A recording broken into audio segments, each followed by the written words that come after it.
Good morning, everybody, and welcome back to Apostate Weekly. I'm your host, James, And I am Ryan. and let's roll.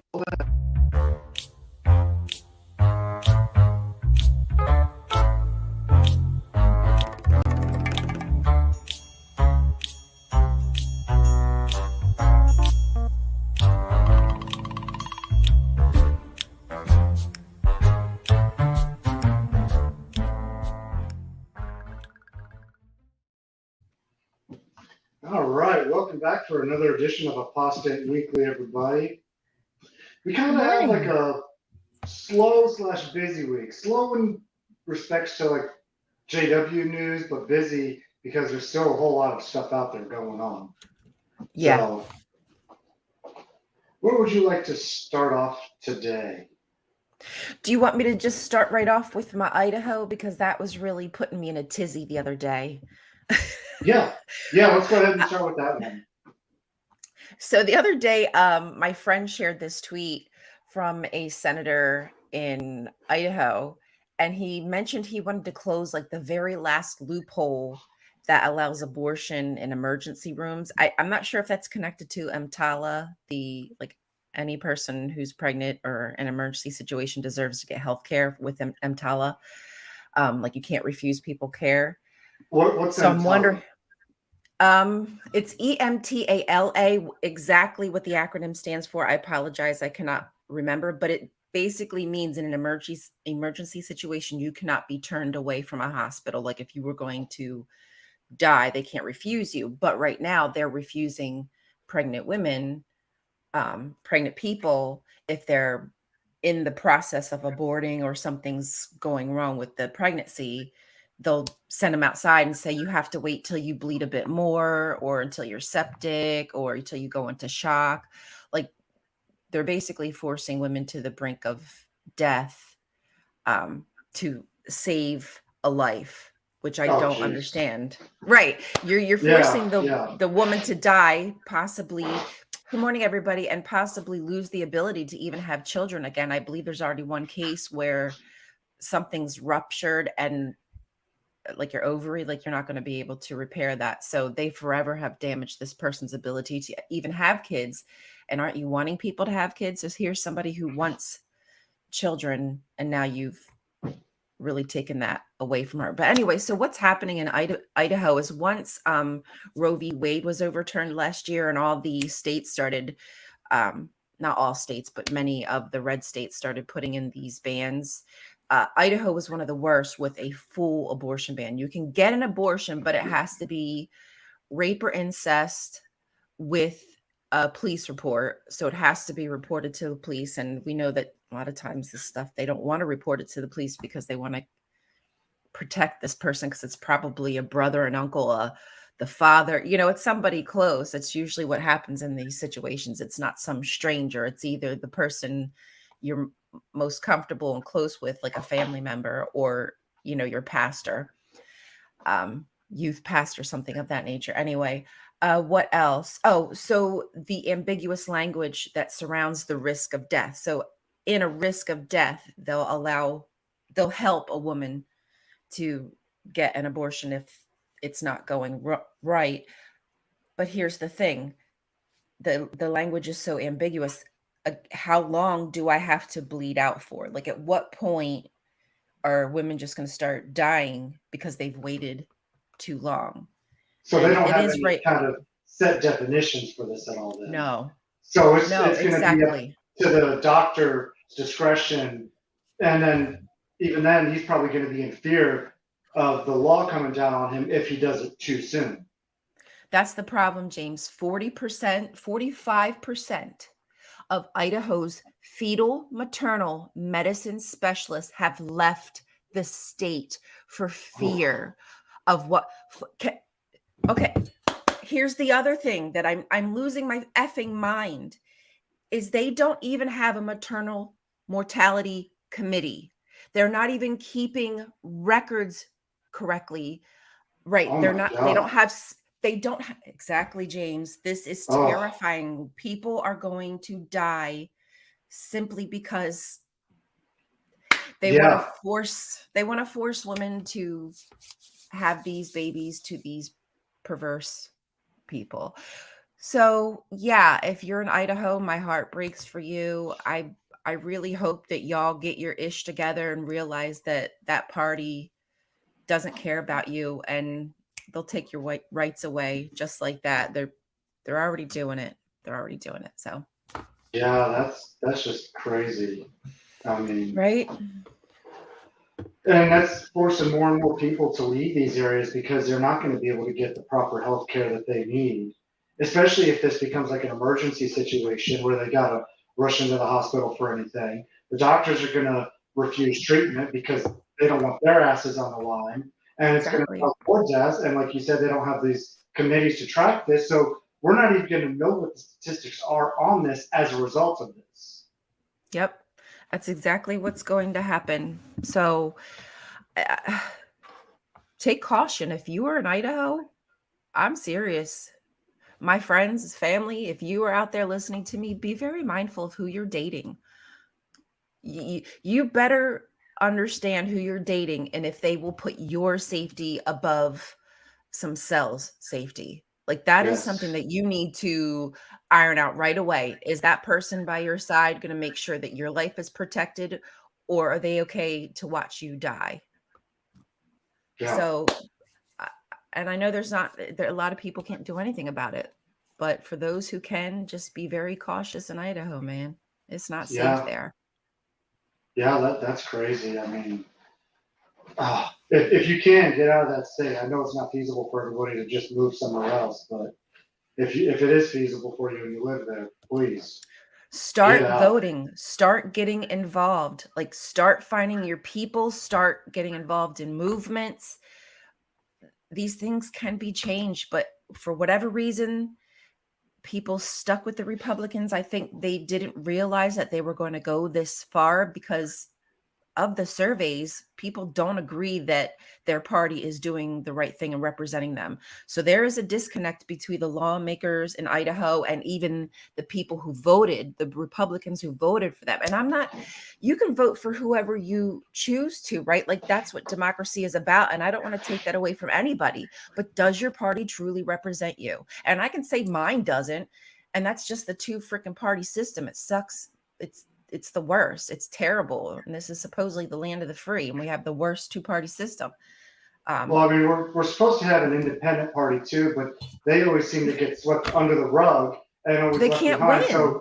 So you only have the lesser of two evils, these two options, Yes. and Yes. some of them are just as shit as the other to deal with. Yeah. So I get it. And I don't want to like alienate people and say, oh, you're a Republican, we can't be friends. I don't think that's true. I believe that I have Christians who are my friends and follow my content because they know that my heart is in the right place. Like you can have conservative viewpoints. That's okay. I'm just asking you to keep those viewpoints off my freaking body. And I think there's Yeah. a lot of Republican women who say the same damn thing because they are also very strong, opinionated women. They feel the same way.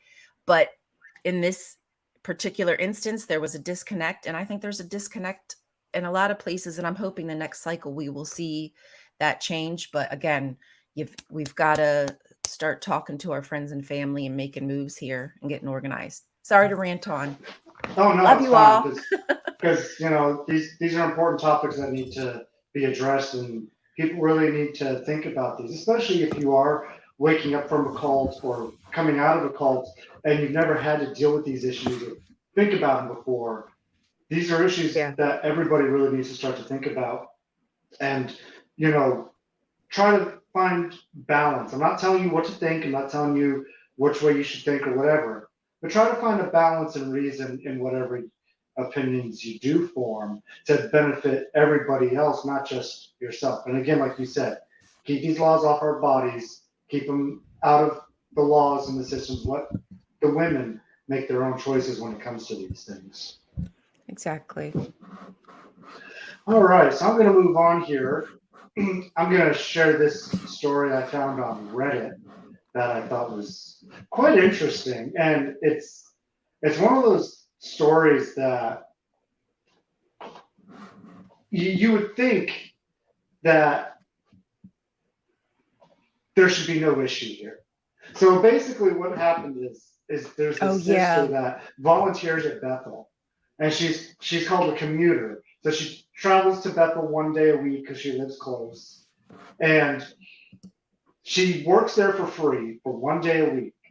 Now her mother got sick and went into hospice of all things and lives out of the country. And she wanted to go be with her mother for a couple months.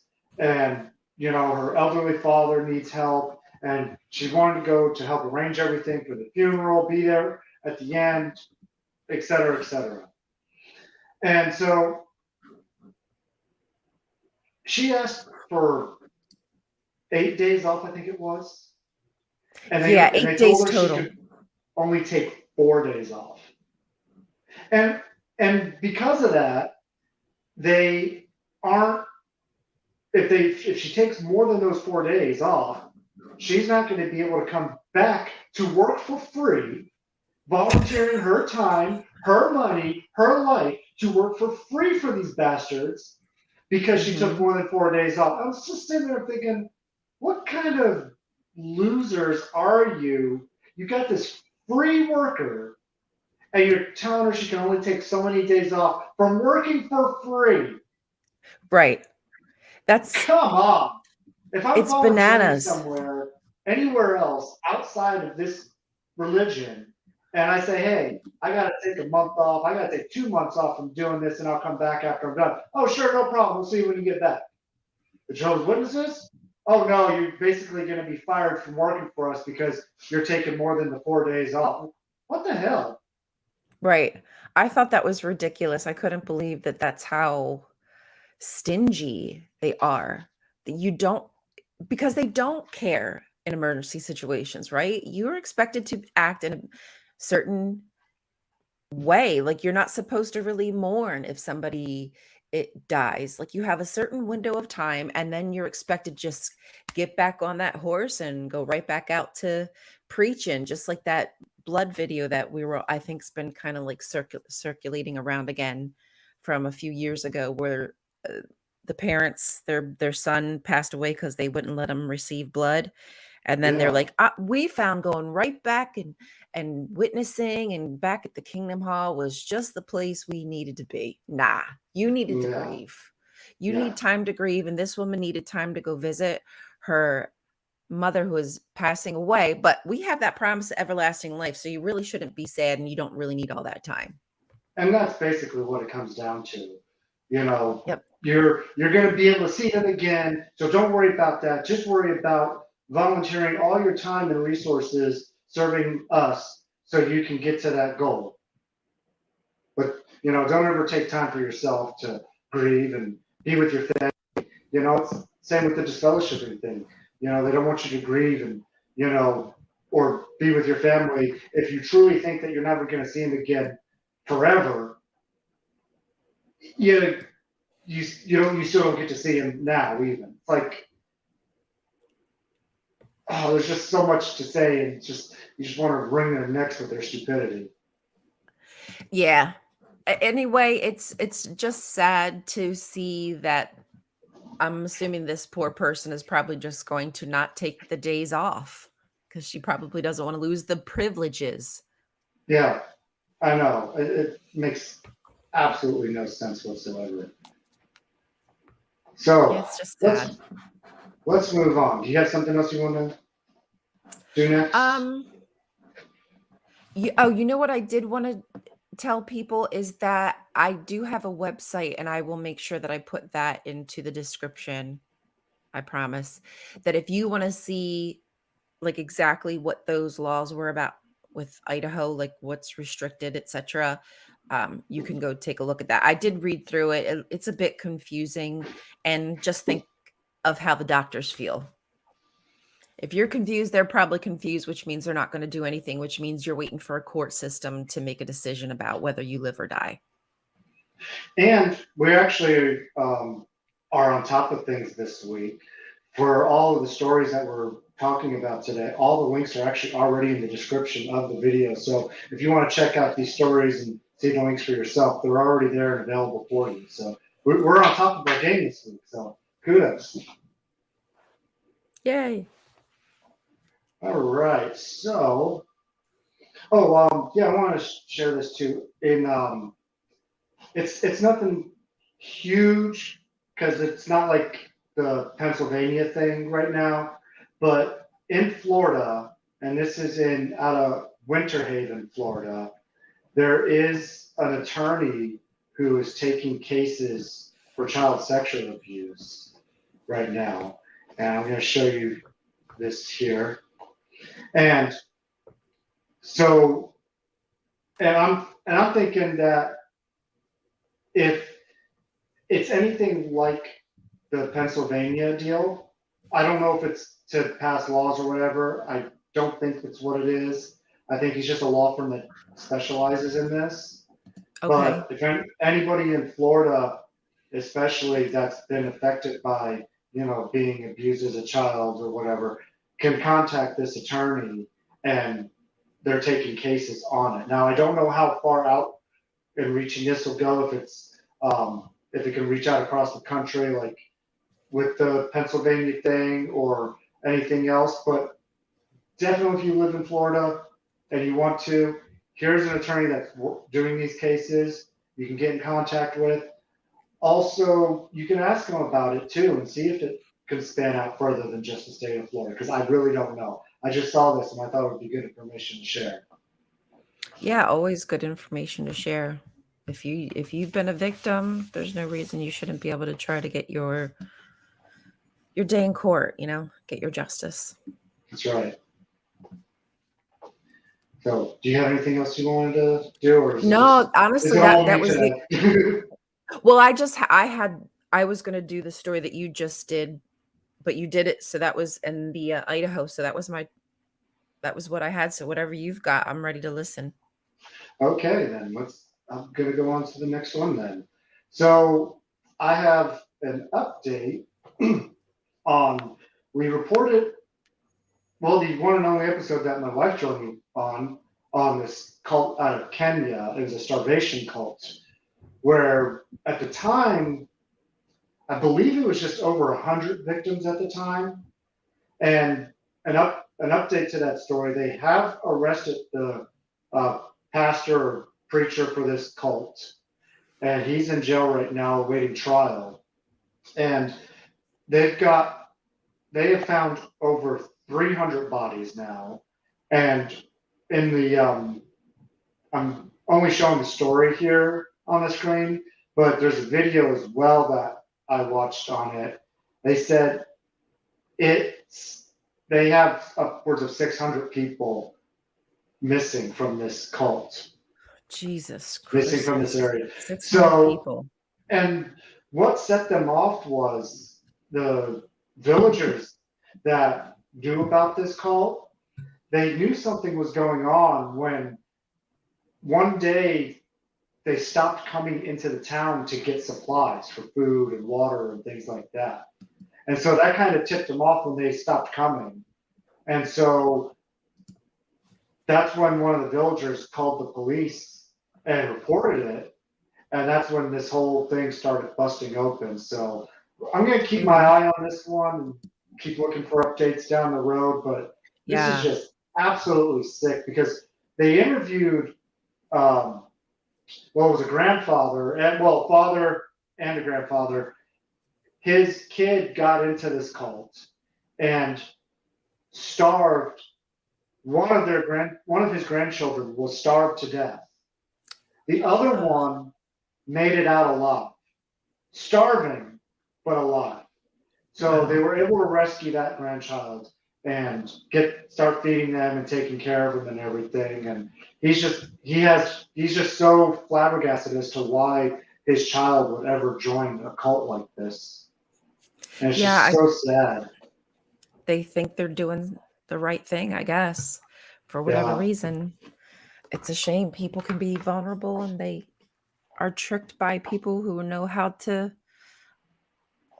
what to look for and how to abuse people. So sad situation. Yes, it is. I mean, I just couldn't imagine. I mean, especially with these cults. They just take everything from you. Yep. And it's just so sad and sick. And Yep. they demand these things of you. And then to top it off, you get one like this. It's Jonestown all over again, just with a different way of Yeah. killing them off. Yeah. And even worse. Yeah, even I worse is don't right. I don't think Jonestown I mean, it was a lot of people, but I don't think it was over 600. Jonestown was over 900. Oh, it was over okay, damn. Yeah, yeah, Well, so I guess at this point they're getting close yeah. because there could be more people to even be found yet that they don't even know about, which I'm sure is a possibility with Jonestown too. So we may never know the true massacres that happened, but you can absolutely trick people into believing these charismatic leaders, they just have a way. Oh yeah, they sure do. Oh, Yeah. our buddy that we talk about every once in a while, massive asshole intervening, Massimo. Oh yeah, Massimo. Well, so he has that website, Bitter Winter. Bitter Winter, right? Yeah. And I was doing a Google search earlier this week, and I found this website. It's called EU Reporter, and I'm going to share it on the screen here.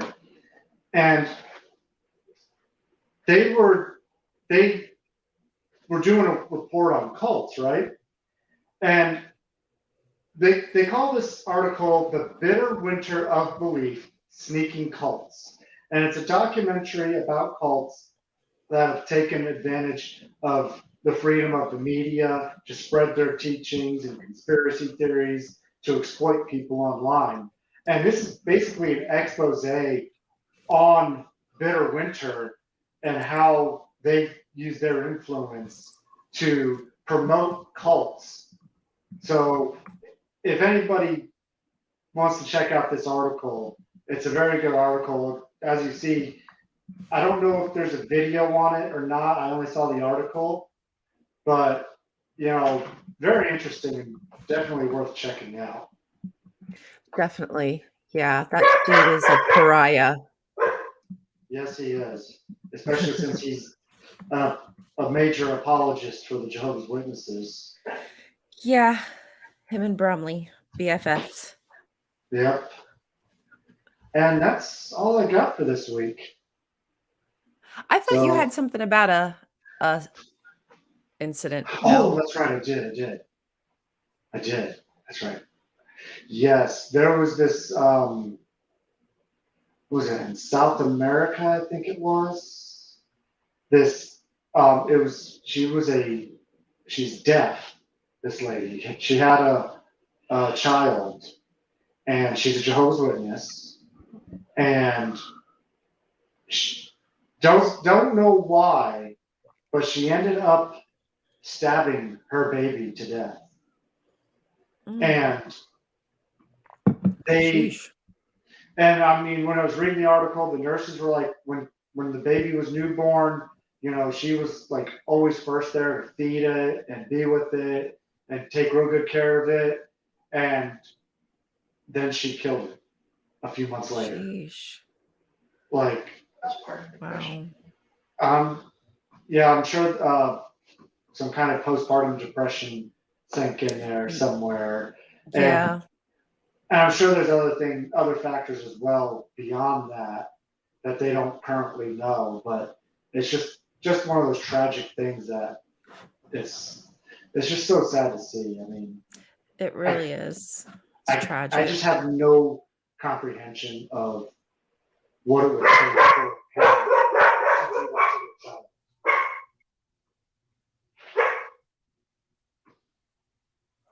For some reason, I can't hear you, James. I'm sorry, my dogs got really loud. I said I have no comprehension of what it would take for a parent to do that to their child. Yeah, yeah, it's.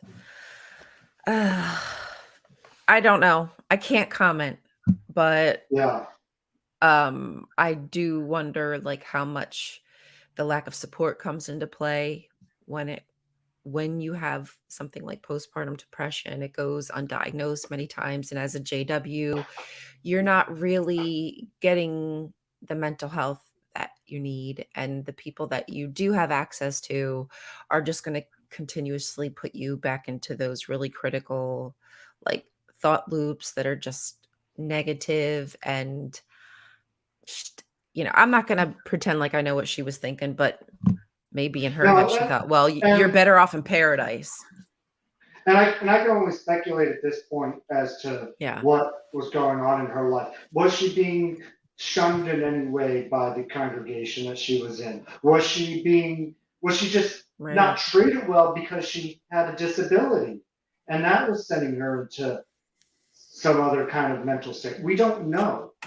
Right. Like I said, it's almost only speculation. And there are just so many factors that lead a person down these roads that we quite frankly will probably never know. Yeah, exactly. Because it's not going to make the news, like these kind of things. No one's just going to come say like, oh, well, I mean, sometimes you see it, but especially when it's in other places, we don't hear about like a JW who does this to their child. So it's kind of unknown. And again, with the lack of support and inability, maybe even to afford, like even if you could go find someone to speak to, maybe because you're a JW, you don't have that kind of money. Yeah, So there's a lot of factors that come to play. there's that, and then I think of this too. Say it did make big headlines. And what would the organization say about this lady as well? They would distance themselves as much as they could from her too, just like Yeah, they did with Vardy on that documentary. So, you right. know, so even from the top of this organization, you're not getting any support for people at all when they have their real stories being put out there. They just shove it away. Oh, this doesn't really happen. They weren't one of us. Obviously, they weren't one of us because they did this. That's all fucking bullshit.